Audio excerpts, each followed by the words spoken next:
যে শেখ হাসিনাকে কেন এই জঙ্গিরা ভয় পায়। যদি আজ আমরা প্রথম জঙ্গি বা জুলাই রেভলিউশনারি যাদের কথা বলছি, তারা কেন ভয় পায়?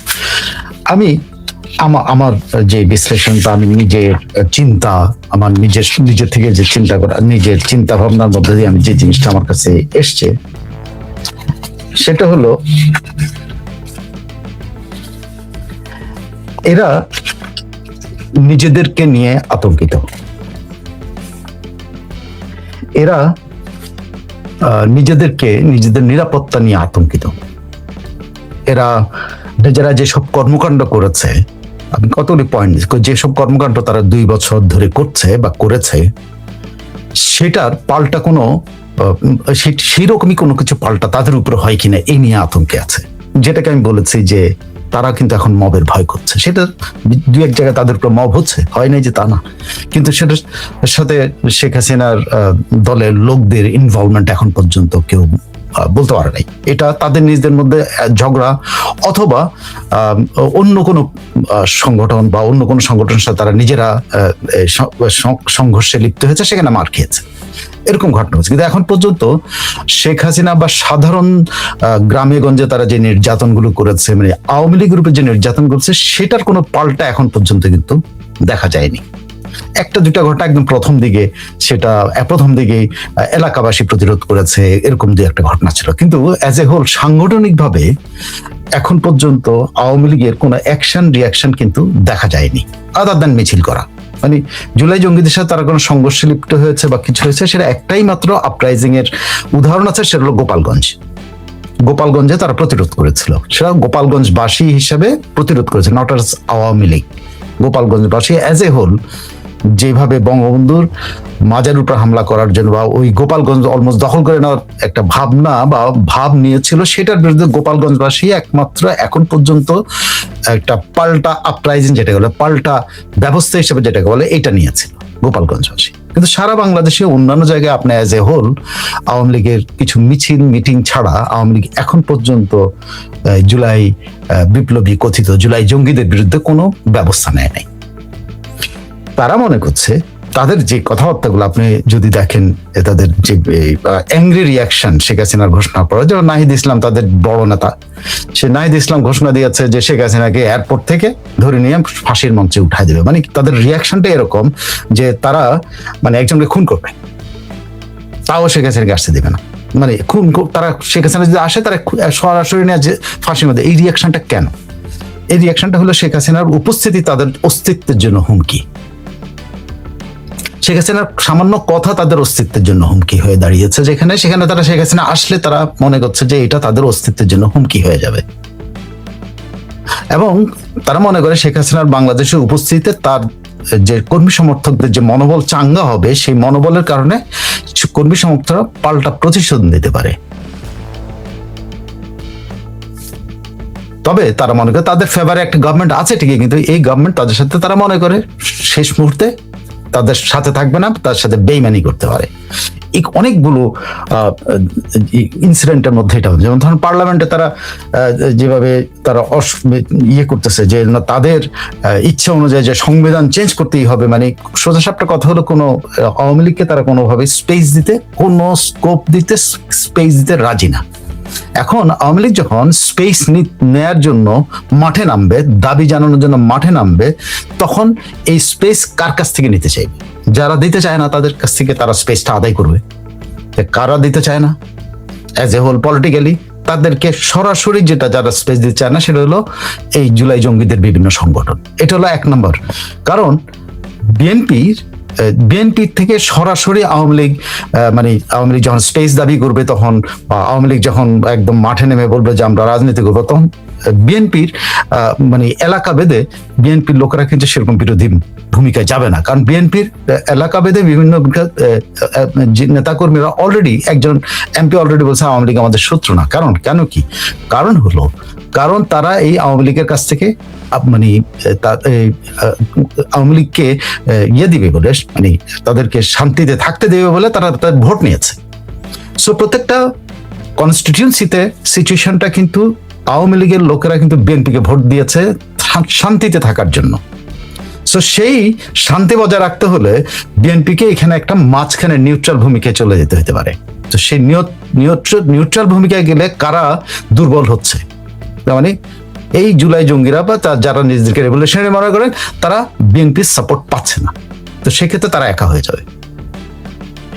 এখন বিএনপি শুধুমাত্র নিউট্রাল ভূমিকায় যদি চলে যায়, যাওয়ার সম্ভাবনাই বেশি। অ্যাটলিস্ট বিভিন্ন এলাকা ভেদে এই নিউট্রালিটির জায়গা আসবে, সব জায়গায় আসবে না, কিছু জায়গায় তো নিউট্রালিটির জায়গা আসবে। তো সেই জায়গাগুলোতে কি হবে? সেই জায়গাগুলোতে স্বাভাবিকভাবেই যে আওয়ামী লীগের নেতা কর্মীরা যখন বাড়িতে ফিরবে, ঘরে ফিরবে, তখন তাদের উপরে যারা অত্যাচার নির্যাতন করেছে, তাদের বাড়িঘর যারা জ্বালিয়েছে, তাদের বাড়িঘরে তার মা বাবার সাথে যারা খারাপ ব্যবহার করেছে, তাদের সন্তানদের উপরে যারা খারাপ ব্যবহার করছে, 2টা বছর ধরে যেই ছাত্রলীগের ছেলেটা 2টা বছর ধরে লেখাপড়া করতে পারে নাই, সে কি করতে পারে? তো এই ধরনের একটা পরিস্থিতির কথা আশঙ্কা করেই কিন্তু এই জুলাইয়ের এই কথিত ধারক বাহকরা চিৎকার চেঁচামেচি করতেছে। তারা আসলে ভয় পেয়েছে। কিসের ভয়? মবের ভয়। 1 নম্বর ভয় কিন্তু তাদের মব। তারা কিন্তু পলিটিক্যালি এক্সটেনশনের দিকে চলে যাওয়ার মতো একটা অবস্থায় তৈরি হয়েছে। তারা দেখতে পাচ্ছে যে তাদের এখন আর তারা কোথাও গেলে 5 জনের বেশি 7 জনের বেশি তাদের পাশের লোক থাকে না। তারা একটা আপনার 5ই জুলাই বিভিন্ন জায়গায় যখন প্রদর্শনী হচ্ছে, সেখানে একজন কবিতা আবৃত্তি করছে, ওই মাঠের মধ্যে দিয়ে কুকুর হাঁটা চলা করতেছে। আপনি দেখেন একটা জায়গাতে ইভেন এই যে বিএনপি রাশেদ খান বক্তৃতা দিচ্ছে, সেখানে কিন্তু গরু চলাচল করতেছে, তিনি বক্তৃতা দিচ্ছেন। পরিস্থিতিটা কিন্তু এরকম দাঁড়িয়েছে যে এখন তারা ফিয়ারের মধ্যে পড়েছে যে কখন কারা আক্রমণ করে। তো এই যে তারা এরকম করতেছে, এখন এরকম পরিস্থিতিতে যে তারা যদি মবের শিকার হওয়ার সম্ভাবনা যায়, যে মব তারা করেছে, তারা কিন্তু এই মবকেই ভয় পাচ্ছে। আর পলিটিক্যালি যেটা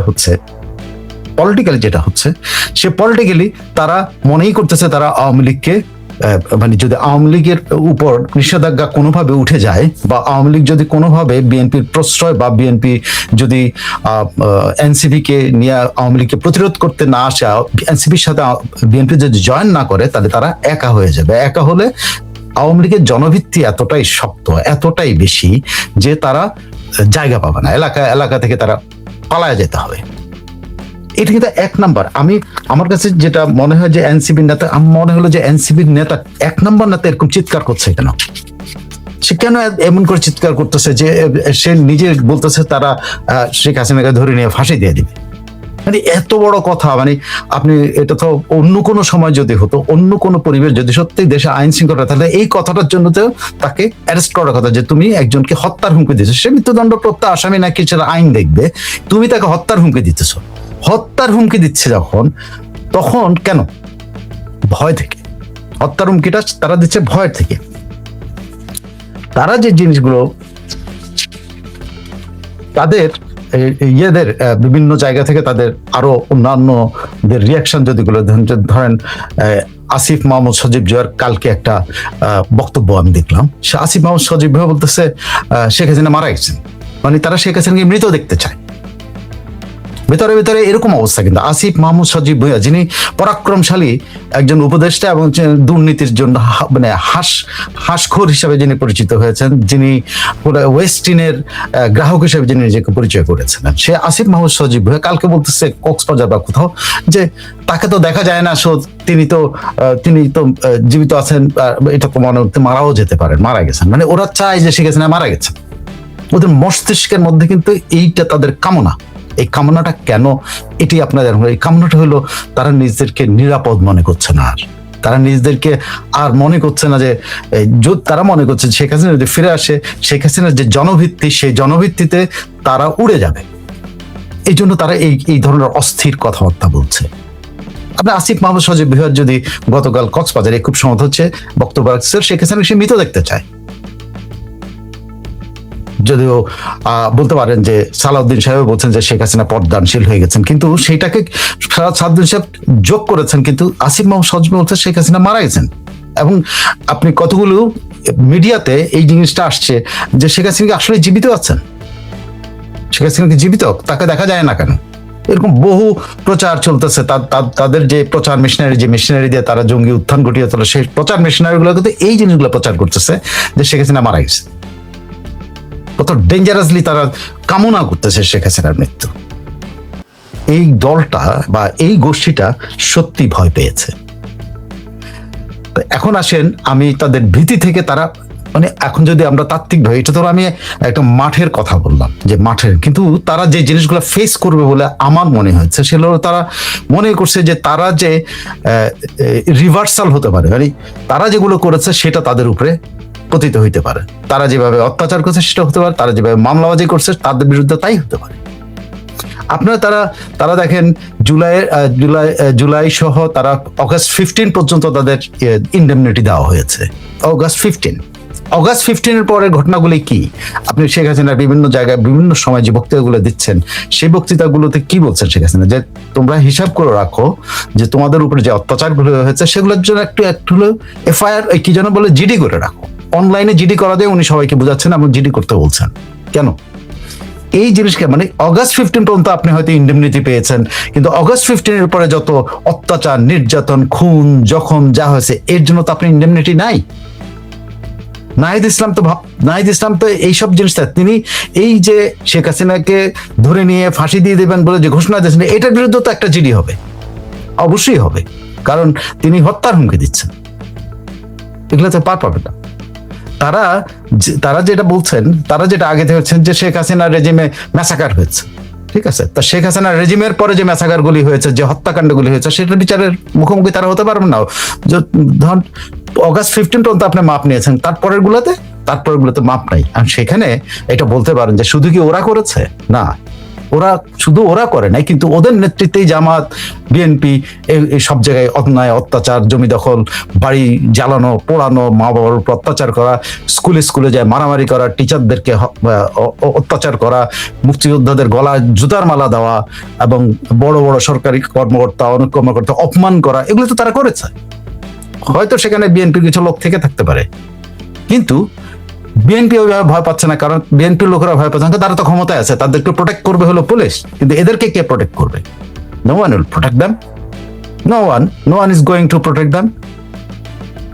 সো দেখেন, শেখ হাসিনা ফিরে আসার পরে এই লিগ্যাল কনফ্রন্টেশনও একটা শুরু হবে, কারণ জায়গায় জায়গায় এগুলো জিডিগুলো জীবিত করবে, কারণ ওরা সবাই ফিরে আসবে। তখন তারা হয়তো যাদের বিরুদ্ধে মামলা আছে তারা আত্মসমর্পণ, তারা জেলে যাবে, কিন্তু তাদের লোকেরা তো রাস্তায় বাড়ি ঘরে ফিরে আসবে, এবং তারা তখন দেখবে যে তাদের নেত্রী তাদের দেশে আছে, নেত্রীর মুক্তির আন্দোলনে তারা জয়েন করবে এবং তারা উজ্জীবিত থাকবে।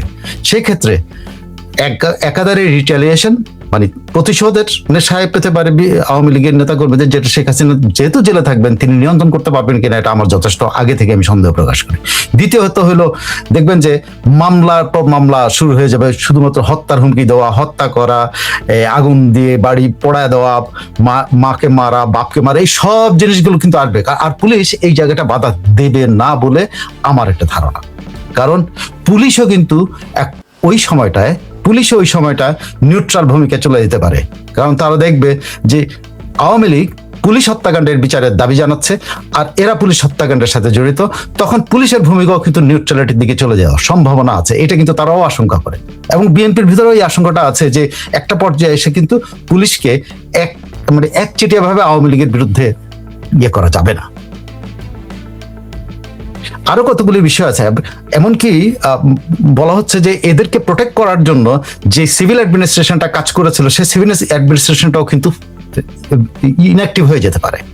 এদেরকে প্রোটেক্ট করার জন্য যে মিলিটারি অ্যাডমিনিস্ট্রেশনটা কাজ করেছে 2টা বছর ধরে পাড়ায় মহল্লায় সর্বত্র এদেরকে প্রোটেকশন দেওয়ার জন্য, এপিসিসি করে উদ্ধার করার জন্য, সেটা আর এদের থাকবে না। সো এরা টোটালি সর্বক্ষেত্রে পুলিশের ওখানে যায় তারা কিন্তু নিউট্রালিটি তারা যেটাকে নিউট্রালিটি বা তাদের পক্ষে থাকবে না, নিউট্রাল হয়ে যেতে পারে। তারা সিভিল অ্যাডমিনিস্ট্রেশনের কাছে গেলে সেখানে তারা কিন্তু পক্ষপাতের ইয়েটা পাবে না। আর একদিকে তো বিএনপি ক্ষমতায় আছেই, তো ওটা তারা পাবে না। সো এই পুরা একটা যে 2টা বছর ধরে যে জঙ্গিরা বাংলাদেশের উপরে এই নির্যাতনের ঢেউ বইয়ে দিয়েছে, তারা কিন্তু তাদের ভিত্তি হারিয়ে ফেলছে, মানসিক ভিত্তি হারিয়েছে। সাংগঠনিক ভিত্তি তাদের নাই, এখন তাদের মানসিক ভিত্তি হারিয়ে যাওয়ার সময় আছে। তাদের পলিটিক্যাল বেস শেষ হয়ে গেছে, they don't have any political base. এখন আর তাদের কোনো পলিটিক্যাল ভিত্তিই নেই, কোথাও নাই। তো তারা কিন্তু তাদের পলিটিক্যাল বেস হারায় ফেলছে। এখন হলো তাদের অস্তিত্বের পেশ। আর অস্তিত্ব রক্ষার জন্য বিএনপি যদি তার পাশে না থাকে, অ্যাডমিনিস্ট্রেশন যদি তার পাশে না থাকে, পুলিশ যদি তার পাশে না থাকে, মিলিটারি যদি তাদেরকে উদ্ধার করার জন্য এপিসি নিয়ে না যায়, তারা কোথায় যাবে? তারা বাংলাদেশের সে ধর আপনি যদি কালচার অফ রিভেঞ্জ পলিটিক্স আপনি যদি বলেন বাংলাদেশে, আপনি কালচার অফ রিভেঞ্জ পলিটিক্স বাংলাদেশে কখন থেকে আপনি শুরু হয়েছে? রিভেঞ্জ নেওয়া শুরু হয়েছে 75 বঙ্গবন্ধু হত্যাকাণ্ডের এই ইয়েরা মুক্তিযুদ্ধের বিপক্ষ শক্তি এবং যারা প্রো পাকিস্তানি তারা বঙ্গবন্ধুর উপর রিভেঞ্জ নিয়েছে। জাস্ট রিভেঞ্জ পলিটিক্সটা আপনি যদি দেখেন, বঙ্গবন্ধুর উপর রিভেঞ্জ নিয়েছে। আবার ইয়াতে কু হয়েছে, কি বলে, এই বঙ্গবন্ধু হত্যাকাণ্ডের বিরুদ্ধে কিন্তু একটা কু হয়েছে, সেটাও কিন্তু এক ধরনের রিভেঞ্জ ইয়ে হয়েছে। আবার সেটার বিরুদ্ধে আরেকটা রিভেঞ্জ হয়েছে, 7ই নভেম্বর রিভেঞ্জ হয়েছে। আমরা কিন্তু রিভেঞ্জ কিন্তু আমরা নিয়ে আসতেছি। আমরা শুধু ওই কুয়ের পাল্টা কুয়ের রিভেঞ্জের কথা বলছি না, পলিটিক্যাল রিভেঞ্জেরও আপনি যদি উদাহরণ দেখেন 1990-তে অনেকেই বলেন যে আমরা তো ওরকম করি, কিন্তু আমি তখন অ্যাক্টিভ জার্নালিজম ছিল। I saw how JP people was beaten in front of police, in front of everyone. I have seen ইট। কারণ বাজারে যখন তাদের অফিস ছিল, আমার এখনো মনে আছে শাহ মোহাম্মদ আবু জাফর থেকে কয়েকজনকে যেভাবে পুলিশের সামনে বিএনপির লোকেরা পিটিয়েছে, এটা কল্পনা করা যায় না, এটা আমার নিজের চোখে দেখা। তখন কিন্তু আমি দেখেছি what is the revenge politics. কারণ বিএনপি ক্ষমতায় আসছে, বিএনপির প্রথম টার্গেটে ছিল জেপিকে হিট করা, কারণ জেপি তাদের প্রধান শত্রু। জেপি বিএনপির অফশুট, মানে বিএনপি থেকেই এই জেপি তৈরি হয়েছিল। সেই জেপিকে উপর তারা সারাটা 5টা বছর 1992-1995 পর্যন্ত তারা একটানা অত্যাচার করছে, এই 96 পর্যন্ত একটানা অত্যাচার করছে। আপনি এমন কোন নেতাকর্মী নাই জাতীয় পার্টির মার খায় নেই। প্রতিশোধের রাজনৈতিক প্রতিশোধ যেটাকে বলে, এই আপনি বলতে পারেন মিলিটারিরা বঙ্গবন্ধু হত্যাকাণ্ড সেগুলো এক ধরনের প্রো পাকিস্তানি অ্যাটিটিউড ছিল, অমুক ছিল না, কিন্তু প্রতিশোধ মিলিটারির বিরুদ্ধে মিলিটারি মারামারি করছে, একে অপরের প্রতিশোধ নেওয়ার জন্য কুপাল্টা হয়েছে। কিন্তু যদি রাজনৈতিক প্রতিশোধ আপনি বলেন, এটা প্রকাশ্য যে চিত্রটা আমরা দেখেছি 1991-1996 পর্যন্ত, যেটা কিন্তু অসহনীয়, জেপির উপরে যে অত্যাচার করা হয়েছে। আপনি এরশাদ তো জেলের ভিতরে ছিল, এরশাদ তো এই বিএনপি নেতাকর্মীদের প্রতিশোধের ইয়েটা দেখে নাই। উই হ্যাভ সিন ইট। আমরা প্রত্যক্ষদর্শী, এই জন্য সে সময় একদম অ্যাক্টিভ জার্নালিজমের একদম প্রথম দিকে আমরা উইভ সিন ইট এভরিওয়্যার। যেখানে গেছে, গ্রামে গঞ্জে, এখানে সেখানে, জেলে দিছে যারা জেলে গেছে তারা কিন্তু ফ্রি হয়েছে। যেমন ধরেন এখন আওয়ামী লীগের নেতাকর্মীরা যারা জেলে আছেন বলে জেলে অত্যাচার হচ্ছে, কিন্তু অ্যাটলিস্ট বাইরে যে শরীরে হাত দেওয়া, গায়ে হাত দেওয়া, পিটানো, এগুলো তো ওদের উপরে হচ্ছে না, বাইরে যারা আছে তাদের উপরে হচ্ছে। ওই সময় কিন্তু জেপির উপরে সেম ঘটনাগুলো ঘটেছিল। তখন তো মানুষ কম ছিল, ব্যাপ্তি কম ছিল, এত ছিল না, প্রচার ছিল না, যে কারণে অনেক বেশি প্রচারণা। কিন্তু মানুষ মানে নিজের চোখে দেখা আমার সেই প্রতিশোধ আমি দেখেছি। 96-এ শেখ হাসিনা গভর্নমেন্ট আসার পরে আপনার কি বলে, 96-এ শেখ হাসিনা গভর্নমেন্ট আসার পরে কি আপনার মনে হয় না বাংলাদেশে কিনা কই যে আওয়ামী লীগের নেতাকর্মীরা গ্রামে গঞ্জে বিএনপিকে তাড়ায় নেই? দাঁড়িয়েছে, ইটস ট্রু, দাঁড়িয়েছে। মানে প্রতিশোধের রাজনীতিতে যেটা বিএনপি শুরু করেছিল, সেগুলো 96-এ তারাও কিন্তু কিছুটা শিকার হয়েছে। কিছুটা মানে কি, তারা অ্যাটলিস্ট বাড়ি থেকে চলে গেছে, হয়তো তাদেরকে এরকম গণপিটুনি দেওয়া হয় না, কিছু দেওয়া হয় না, কিন্তু জাতীয় পার্টির উপরে কিন্তু পিটুনি হয়েছে। জাতীয় পার্টির নেতাদেরকে পিটানো হয়েছে একেবারে প্রকাশ্যে, কারণ বাজারের মধ্যে, পুলিশ ভ্যানের মধ্যে, পুলিশের ইয়ের মধ্যে জাতীয় পার্টির নেতাদের পিটানো হয়েছে কারণ বাজারে। তো সেম 96-এ যখন ক্ষমতা পরিবর্তন হয়, একই রকম তারা মনে করেছে তাদের উপরে এরকম প্রতিশোধ হইতে পারে, এই জন্য তারা গা ঢাকা দিয়েছিল, যেটাকে তারা বলে তাদের উপরে প্রতিশোধ। আসলে সেরকম শারীরিক নির্যাতন যেটা বলে, সেটা কিন্তু 96-এ হয় নাই। 96-এ যেটা হচ্ছে, তারা নিজেরাই গা ঢাকা দিয়েছিল। তারা এত বেশি করেছিল যে জাতীয় পার্টি তারা মনে করেছিল জাতীয় পার্টি যদি পিটায় মারা ফেলবে। কিন্তু ওইভাবে জাতীয় পার্টি কিছু রিয়াকশন দেখাতে পারে, কারণ আওয়ামী লীগ এটাতে রিল্যাক্টেড ছিল। আওয়ামী লীগের এই ধরনের প্রতিশোধে আওয়ামী লীগ পার্টিটা অ্যাজ এ হোল সারা বাংলাদেশে রিল্যাক্টেন্ট ছিল। খুব সম্ভবত সেন্ট্রাল লিডারশিপ থেকে সে ধরনের ইয়েকে অনুমোদন দেওয়া হয়নি, যে কারণে এটা ছিল না। কিন্তু দেখেন 1996-2000 এবং 2001-এর যখন ইলেকশনটা হলো, আপনারা যারা আমার বয়সী আছেন বা আমার 10 বছরের জুনিয়র, তাদের মনে করে দেখেন 2001-এর ইলেকশনের পরে সারা বাংলাদেশে কি প্রতিশোধ পরায়ণতা দেখিয়েছে বিএনপি। কি দেখাইছে বলেন? সারা বাংলাদেশে বিশেষ করে সংখ্যালঘুদের উপরে এই ভোলা বলেন, নোয়াখালী বলেন, লক্ষ্মীপুর বলেন, কি না করেছে এই এটা।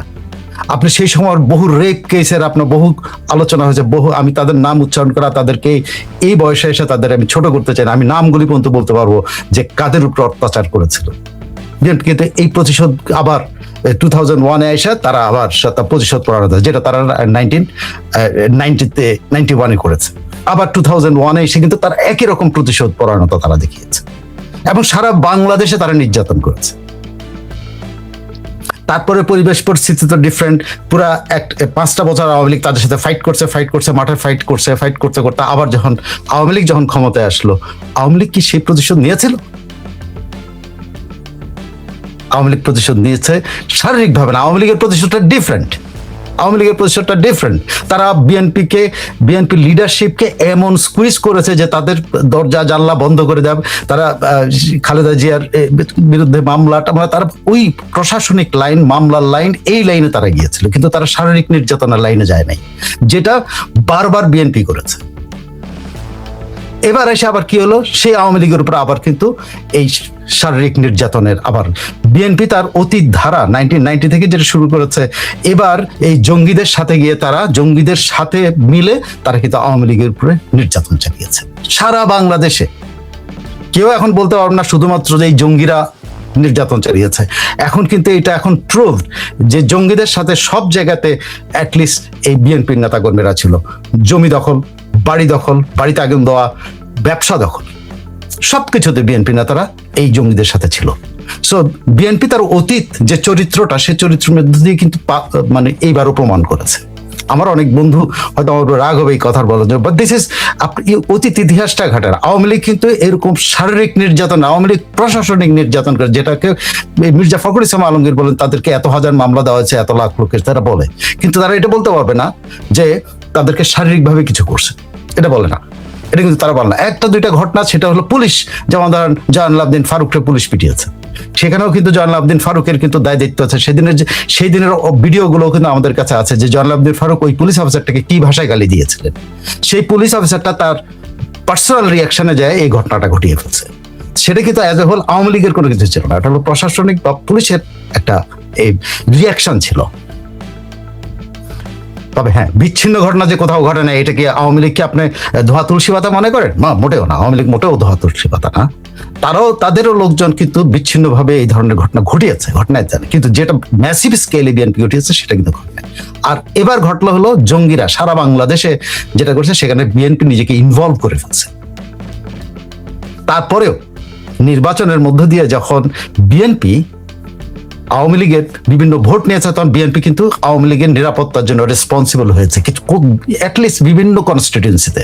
তো সেসব কনস্টিটিউয়েন্সিতে কেউ ধরেন 300টা কনস্টিটিউয়েন্সির মধ্যে 100টা কনস্টিটিউয়েন্সি যদি বিএনপি আওয়ামী লীগের ভোটটা নিয়ে বিএনপি জিতে থাকে, তাহলে সেখানে তো আওয়ামী লীগের সিকিউরিটির জন্য তারা দায়িত্ব। তাহলে ওখানে কারা? ওখানে এনসিপি, জামাত কিন্তু এবার কিন্তু ধরা খেতে বাধ্য, কারণ আওয়ামী লীগ যখন ফেরত আসবে তখন কিন্তু এবার আর ওই আওয়ামী লীগকে পাওয়া খুব কঠিন হবে যে আওয়ামী লীগ সহিষ্ণুতা দেখাবে।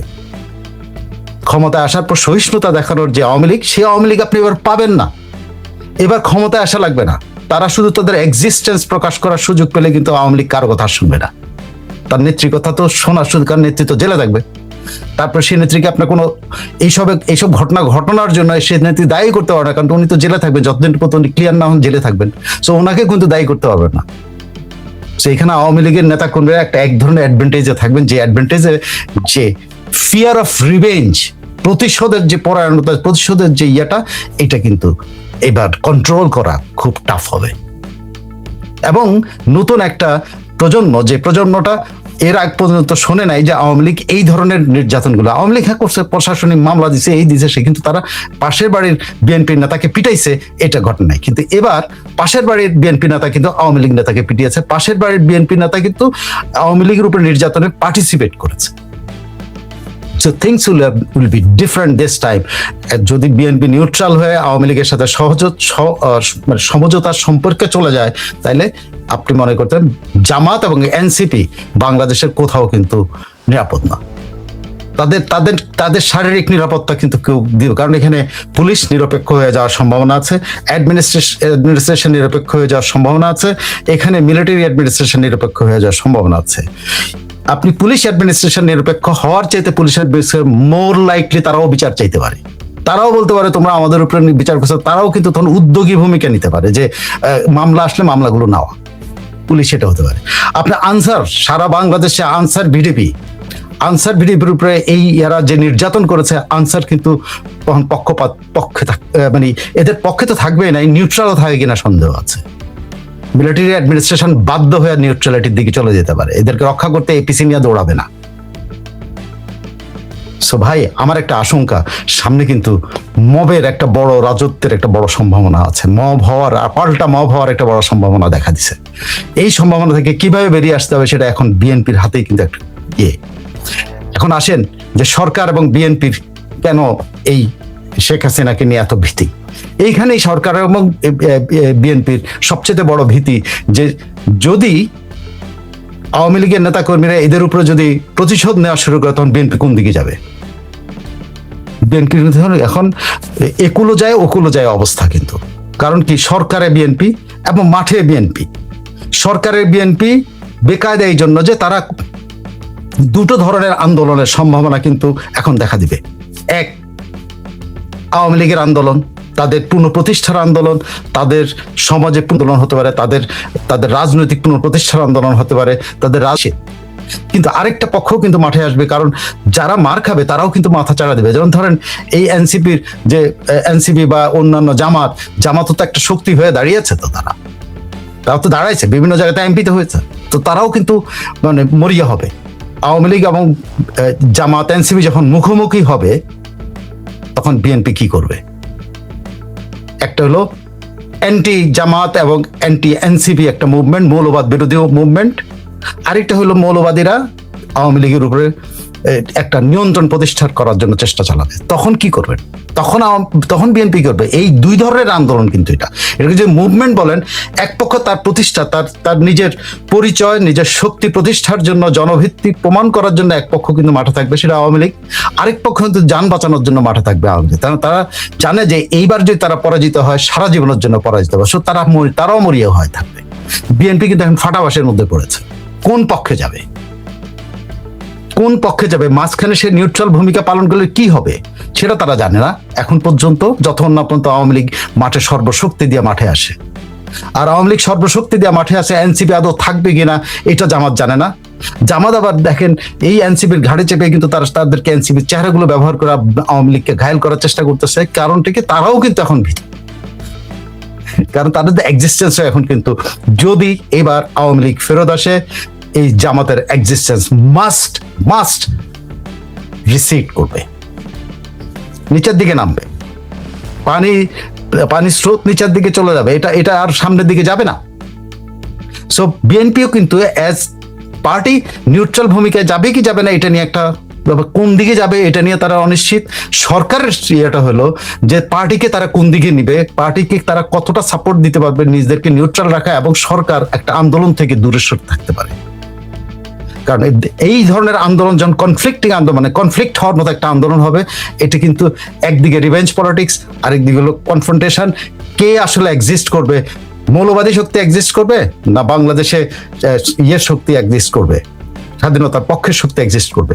কোনটাও এক্সিস্ট করবে? যখন এই ফাইট আসবে, বিএনপির মধ্যে কিন্তু ভাগ হওয়ার সম্ভাবনা আছে। BNP as a whole, as a party কিন্তু একটা ক্রাইসিসের মধ্যে পড়বে, এবং সরকার তো একটা ক্রাইসিসে পড়বে, আন্দোলনের ক্রাইসিস। যে দুইটা শক্ত প্রতিপক্ষ মাঠের মধ্যে তারা দাপট দিয়ে দাপিয়ে বেড়াচ্ছে, সেখানে বিএনপি কি করবে, সরকার কি করবে? সরকারের হাত থেকে তখন নিয়ন্ত্রণ হারানোর অবস্থা দাঁড়াতে পারে। একটা অ্যানালাইসিস বলছে এরকম যে বিএনপি তার কন্ট্রোল হারায় ফেলতে পারে, তারা কন্ট্রোল হারাতে পারে। কারণ আওয়ামী লীগ এখানে বিএনপি লেজিটিমেসি নিয়েও কিন্তু কোশ্চেন উঠানো শুরু করেছে যে যে ইলেকশনটা হয়েছে সেই ইলেকশনটা হবে না। তখন এই আন্দোলনের মধ্যে দিয়ে আরেকটা জিনিস কিন্তু সামনে আসবে, সেটা হলো নতুন নির্বাচনের আন্দোলন। কিভাবে বিএনপি নিয়ন্ত্রণ করবে, এই আশঙ্কার মধ্যে কিন্তু বিএনপি লিডারশিপ পড়েছে। তারা যেটা যে অ্যানালাইসিসটা বলছে যে এই আন্দোলনের ফলে একটা ইকোনমিক শাটডাউনের পরিস্থিতি তৈরি হতে পারে, অর্থনৈতিক শাটডাউন পরিস্থিতি, মানে এমন স্থবিরতা দেখা দিবে যে তখন পাবলিকই আবার বিএনপির বিরুদ্ধে চলে যেতে পারে। সে পাবলিক কারা? সেই পাবলিক হলো আওয়ামী লীগের লোকরা এবং বিএনপির লোকেরা যারা কষ্টের মধ্যে থাকবে তারা কিন্তু তখন তাদের পক্ষে আর থাকবে কিনা, বিএনপির সমর্থক গোষ্ঠীও কিন্তু বিএনপির বিরুদ্ধে চলে যেতে পারে। কারণ তখন যখন তারা দেখবে যে পুলিশ তাদের পক্ষে দৌড়ানো বন্ধ করে দিয়েছে, যখন তারা দেখবে প্রশাসন তাদের পক্ষে থাকা বন্ধ হয়ে গেছে, যখন তারা দেখবে গ্রামে গঞ্জে আনসাররা তাদের সমালোচনা করতেছে, তারাও কিন্তু এক ধরনের নিরপেক্ষতার নামে কিন্তু আন্দোলনের পক্ষে, মানে এই যে সরকার বিরোধী আন্দোলনের সাথে চলে যেতে পারে। প্লাস জামাত, শিবির, রাজাকার, আলবদরদের বিরুদ্ধে তাদের অবস্থান হতে পারে। তো সেক্ষেত্রে বিএনপির তখন সিদ্ধান্ত নেওয়া আসবে তারা কি জামাত এনসিপির সাথে থাকবে নাকি তারা নিউট্রাল ভূমিকা থাকবে, তারা কিভাবে আন্দোলনটা। সো সরকারের জন্য as a whole the question is how they will control this two confrontation, this two একে অপরের যে প্রতিপক্ষকে কিভাবে তারা মধ্যে যে সংঘাত, সে সংঘাতপূর্ণ পরিস্থিতিটা কিভাবে নিয়ন্ত্রণ করবে, প্লাস বড় কোনো আন্দোলন ঠেকাতে পারে। কারণ এই আন্দোলন কিন্তু ডেঞ্জারাস আন্দোলনে পরিণত হতে পারে, রক্তক্ষয়ী আন্দোলনে পরিণত হবে। আমি আজকে আপনাকে এই কথাগুলো বললাম এর জন্য, এভরিহোয়ার এখন কিন্তু কনফিউশন তৈরি হচ্ছে যে শেখ হাসিনা ফেরত আসার পরে, আসার আগে যদি একটা মানে সমঝোতার পরিবেশ তৈরি না হয়, everywhere I tell you, European countries গুলো কিন্তু তারা এই বাংলাদেশ একটা কনফ্রন্টেশনাল পজিশনে চলে যাচ্ছে এটা মনে করতেছে। তারা এখনই ইনক্লুসিভ একটা রাজনীতির কথা কিন্তু তারা পার্সু করতেছে। They are pursuing it. Even the US government, যে US গভর্নমেন্টের আশীর্বাদ নিয়ে কিন্তু তখন এই জঙ্গিদের শাসন কায়েম হয়েছিল, US গভর্নমেন্টের আর্থিক বলেন, অনার্থিক বলেন, যত ধরনের সহায়তা বলেন, বাংলাদেশ আর্মির সমর্থনে বলেন, সবার সমর্থনে কিন্তু সেই জঙ্গিদের শাসনটা কায়েম হয়েছে। তারা কিন্তু এখন তাদের সাথে নাই। এখন কিন্তু US কিন্তু এই জঙ্গিদের সাথে আর নাই। US চেষ্টা করছে যে তারেক রহমানের গভর্নমেন্টটাকে কিভাবে সাপোর্ট দিয়ে তাকে এক্সিস্ট করানো যায়, কিভাবে বাঁচানো যায়, তারা এটা চিন্তা করছে এবং তাদেরকে পরামর্শ দিয়ে যাচ্ছে কি কি করা উচিত। একদিকে ইউএস যে তাদের আর্থিক যেসব জিনিসগুলো আছে সেগুলো আদায় করে নিতে চায়, সেটা খলিলুর রহমানের কাছে গৌর লিস্ট দিয়ে গেছে যে এই করতে হবে, এই করা যাবে না, ওই করা যাবে না। কিন্তু অ্যাট দ্য সেম টাইম তাদের যে কূটনৈতিকরা ঢাকায় আছেন তারা কিন্তু সরকারকে বোঝানোর চেষ্টা করছেন যে go for a reconciliation, go for Awami লীগের সাথে কথা বলো, আওয়ামী লীগের সাথে যোগাযোগ করো, আওয়ামী লীগের সাথে করো। এবং দেখেন এই যে শেখ হাসিনা যে আগামী ডিসেম্বর মধ্যে সময় দিচ্ছেন, এটা কিন্তু তার পার্টও হতে পারে। আমি এক্স্যাক্টলি জানি না শেখ হাসিনার সাথে US গভর্নমেন্টের বা US প্রতিনিধিদের যোগাযোগ হবে, কিন্তু এটা কিন্তু ভারতীয় সাংবাদিকদের থেকে জানা যায় যে গৌর কোনো না কোনো ভাবে শেখ হাসিনার সাথে একটা কন্ট্যাক্টে আছেন। তো শেখ হাসিনা যদি কন্ট্যাক্টে থাকেন কিসের জন্য আছেন?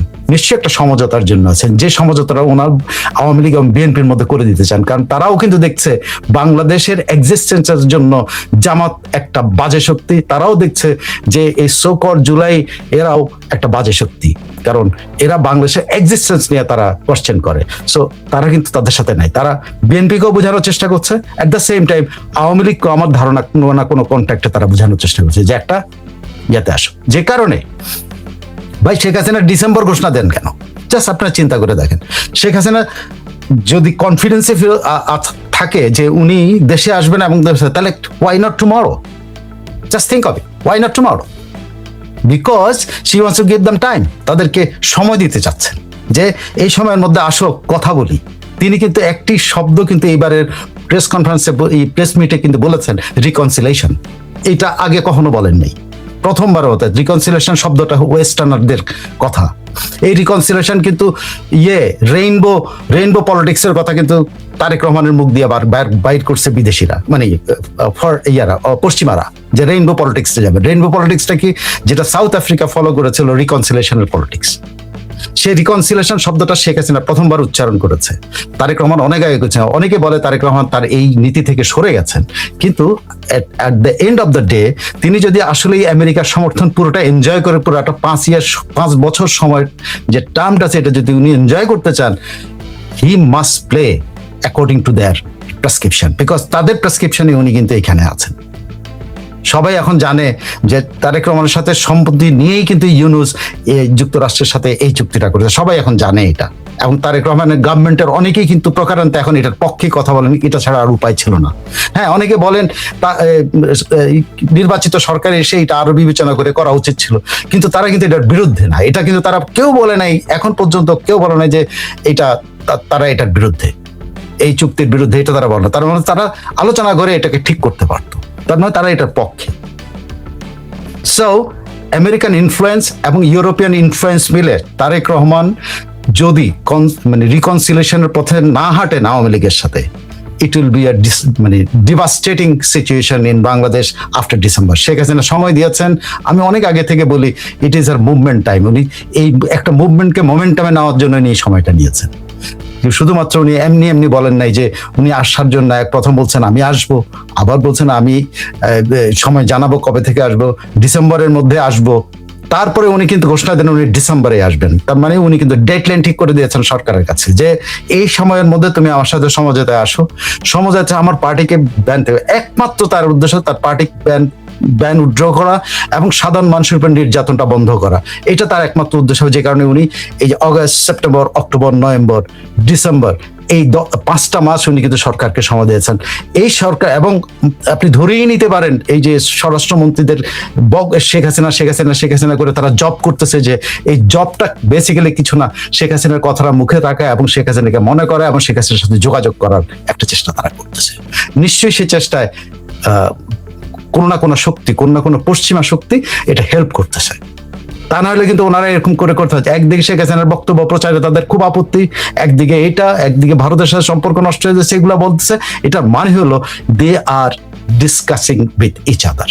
তাদের দুজন কখন প্রেশার দেয়, আপনি দেখেন ডোনাল্ড ট্রাম্প কখন ইরানের বিরুদ্ধে সবচেয়ে শক্ত কথাগুলি বলে, যখন তারা চুক্তির কাছাকাছি যায় তখন কিন্তু লম্বা লম্বা কথা বলে, আমি ক্ষেপণাস্ত্র মারবো, আমি মারবো, এই টাইমের মধ্যে করো, ওই টাইমে, তখন কিন্তু তারা এঙ্গেজমেন্টে আছে। এঙ্গেজমেন্টে না থাকলে কিন্তু মানে এঙ্গেজমেন্টের মাধ্যমে একটা চুক্তিতে আসার জন্য প্রাণপণ চেষ্টা চালাচ্ছে। এই যখন এইসব কথার ইয়েগুলো করে, ক্ষেপণাস্ত্রগুলো নিক্ষেপ করে, তখন দেখবেন ইরানও বলে আমরা তাদের সাথে কোনো কথাবার্তা বলছি না, কিন্তু তলায় তলায় কিন্তু যোগাযোগ হয়। কারণ কি?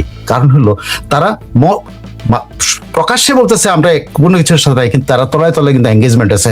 আপনি নিশ্চিত থাকেন বিএনপির সাথে আওয়ামী লীগের একটা এঙ্গেজমেন্ট চলছে, সেটা সরাসরি হোক আর পশ্চিমা শক্তির মাধ্যমে হোক, ইন্ডিয়ার মাধ্যমে হোক, চায়নার মাধ্যমে, কার মাধ্যমে এটা এখন বলা যায় না, কিন্তু একটা এঙ্গেজমেন্টে তারা গিয়েছে, নাহলে তারা একে অপরের সাথে এইভাবে কথা বলতো না। শেখ হাসিনার মুখ থেকে ইনক্লুসিভের কথা আসতো না।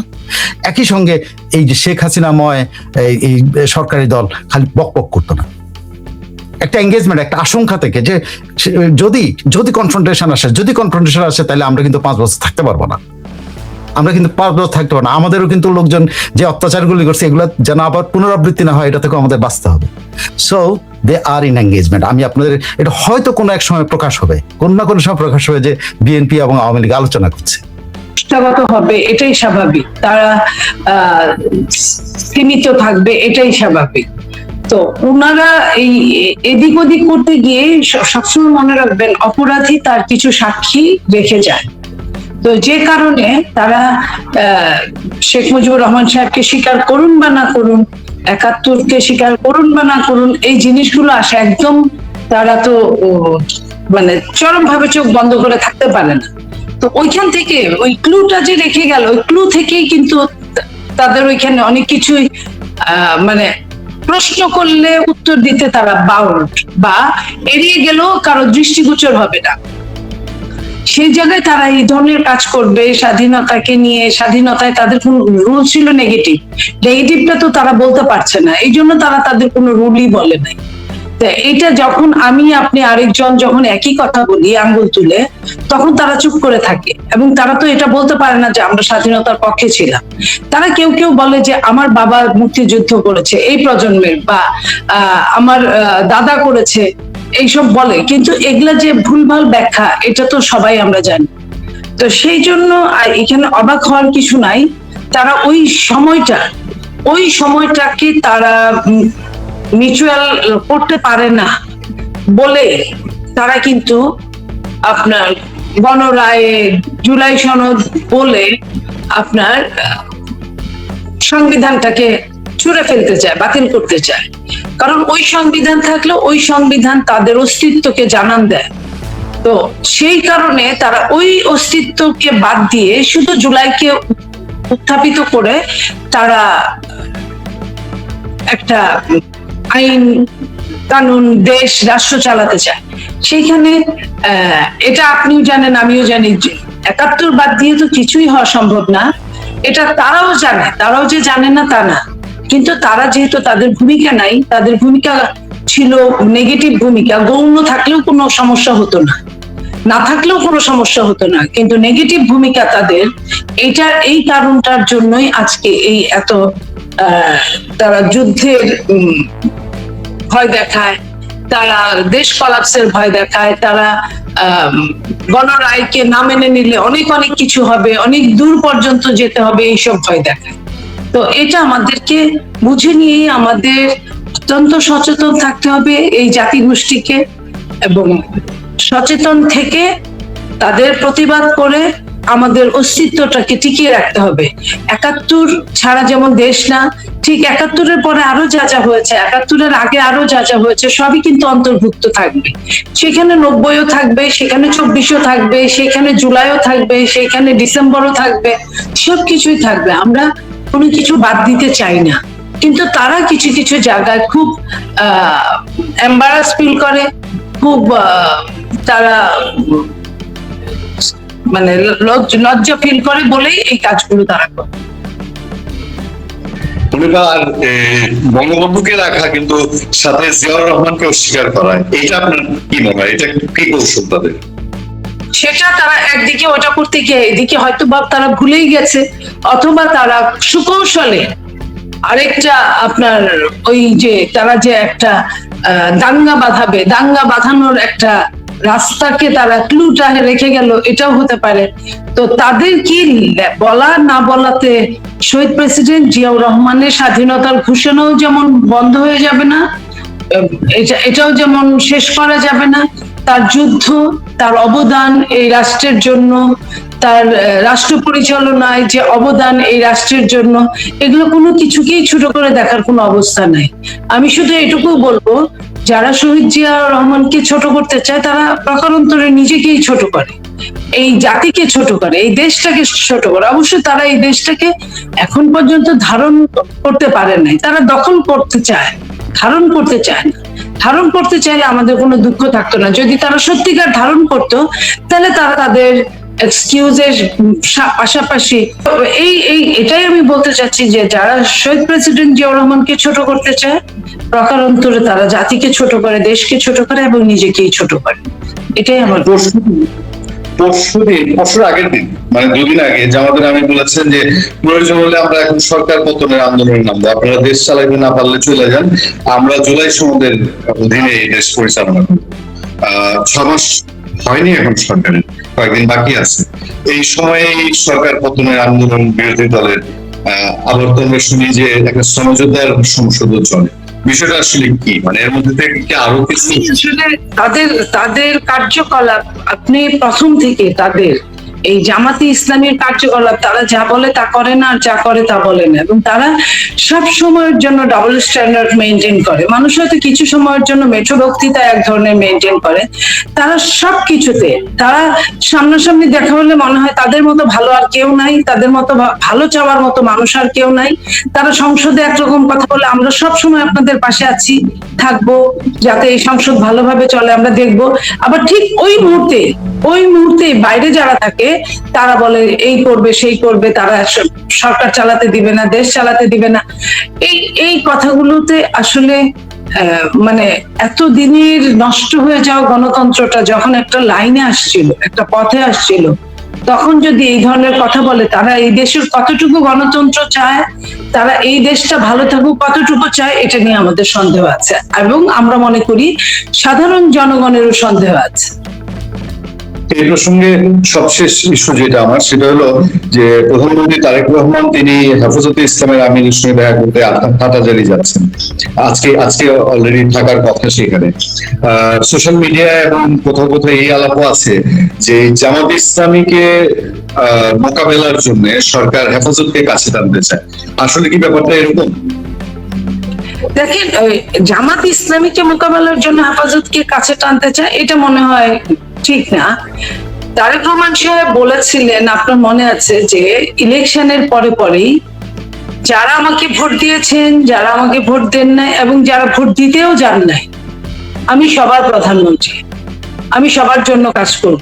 তো সেইখানে হেফাজতে ইসলাম একটা বড় সংগঠন, রাজনৈতিক সংগঠন না হলেও একটা ইসলামিক, সত্যিকার অর্থে ইসলামিক সংগঠন হিসেবে অনেক বড়।